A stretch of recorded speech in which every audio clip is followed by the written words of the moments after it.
দেশ বা দেশের বাইরে থেকে যারা যেখান থেকে এই বিনোদনটি দেখতেছেন তাদের সবাইকে জানাই অনেক অনেক প্রীতি ও শুভেচ্ছা। আশা করি সকলে ভালো আছেন এবং সুস্থ আছেন।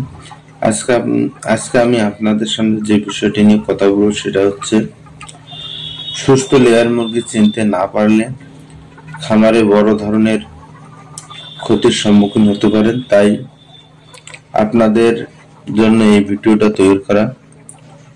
তাই ভিডিওটি না টেনে পুরো ভিডিওটা দেখবেন এবং চ্যানেলটাকে সাবস্ক্রাইব করে বেল আইকনটি অল করে চ্যানেলের সাথেই থাকবেন এরকম নিত্য নতুন ভিডিও পাওয়ার জন্য। আমি আপনাদের সামনে ভিডিও বানাই মূলত আপনাদের ভালোর জন্য, যাতে আপনারা পুলেট সংগ্রহ করতে যেয়ে না ঠকেন এবং পুলেট যাতে সঠিক মানের পুলেট সংগ্রহ করতে পারেন। মূল উদ্দেশ্য হলো এটাই। তাই আর কথা না বাড়িয়ে মূল কথায় চলে যাচ্ছে। তো ভালো পুলেট মুরগি আপনারা কিভাবে চিনবেন? সেক্ষেত্রে আপনাদেরকে দেখা যাচ্ছে যে খামারে যেতে হবে। খামারে না গেলে আপনারা ভালো মুরগি চিনতে পারবেন না।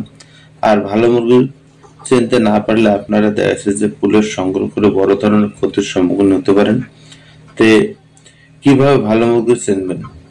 ভালো মুরগি চেনার বেশ কিছু কারণ আছে।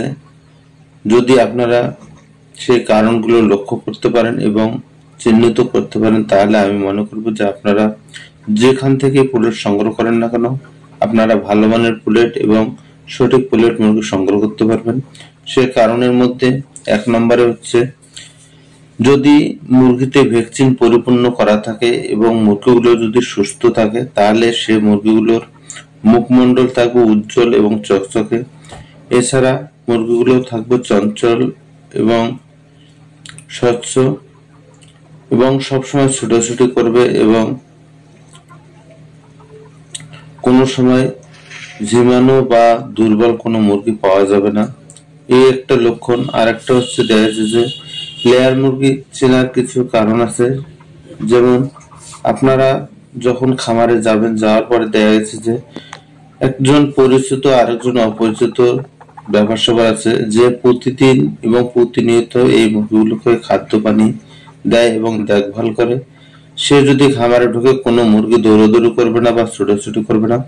কিন্তু আপনারা যখন যে কোনো কেউ একজন নতুন অপরিচিত লোক খামারে প্রবেশ করবেন, তখন দেখা যাচ্ছে যে মুরগিগুলো ছুটোছুটি করবে এবং দৌড়াদৌড়ি করবে।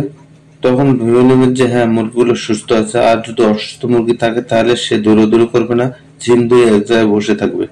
তো ঝিম ধরে যদি বসে থাকে তাহলে আপনাকে ভাবতে হবে এই খামারে মুরগি অসুস্থ আছে, এখান থেকে আপনাকে মুরগি সংগ্রহ করা যাবে না।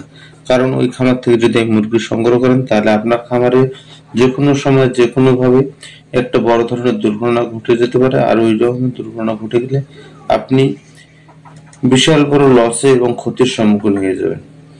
3 নম্বর হচ্ছে, আপনারা অবশ্যই লেয়ার পুলেট মুরগি সংগ্রহ করার আগে এই মুরগির জাত কোন কোম্পানির এবং আজও সে জাত ভালো কিনা এটা অবশ্যই যাচাই করে দেখবেন। তারপরে দেখা যাচ্ছে যে মুরগিগুলোতে সঠিকভাবে ভ্যাকসিন পরিপূর্ণ করা আছে কিনা, এই মুরগিগুলো সঠিকভাবে লাইটিং মেনটেন করা আছে কিনা, তাছাড়া এই মুরগিগুলো বয়স অনুপাতে ওজন ঠিক আছে কিনা, এই মুরগিগুলোর ওষুধ সঠিকভাবে চলছে কিনা, এই বিষয়গুলি নিয়ে আপনাদেরকে অবশ্যই কথা বলতে হবে এবং এগুলোর চার্ট কিভাবে তৈরি করছে সেটাকে আপনারা ফলো করতে হবে। তো এই বিষয়গুলো যদি আপনারা সঠিকভাবে ফলো করতে পারেন তাহলে আপনারা পুলেট সংগ্রহ করতে গিয়ে আর ঠকবেন না। এছাড়া দেখা যাচ্ছে যে আপনারা আর একটা বিষয় আপনাদেরকে বিশেষ করে গুরুত্ব দিতে বলি, সেটা হচ্ছে আপনারা যদি এগুলার কোনোটাই আপনারা বুঝতে না পারেন বা আপনারা চিনতে না পারেন, তাহলে সেক্ষেত্রে আপনি পুলেট সংগ্রহ করতে গেলে ওই যে খামার থেকে পুলেট মুরগি সংগ্রহ করবেন ওই খামার থেকে দেখা যাচ্ছে যে বেশ কিছু মুরগির ব্লাড সংগ্রহ করে সেই ব্লাড গুলো যদি ল্যাব টেস্ট করে নিতে পারেন, তাহলে আপনারা সমস্ত রোগ এবং ভ্যাকসিন কি কি করা আছে নেই সমস্ত বিষয় আপনারা জানতে পারবেন।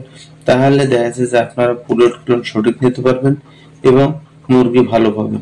আর ভালো মুরগি সংগ্রহ করতে পারলে আপনাদের খামারে লাভবান হতে পারবেন।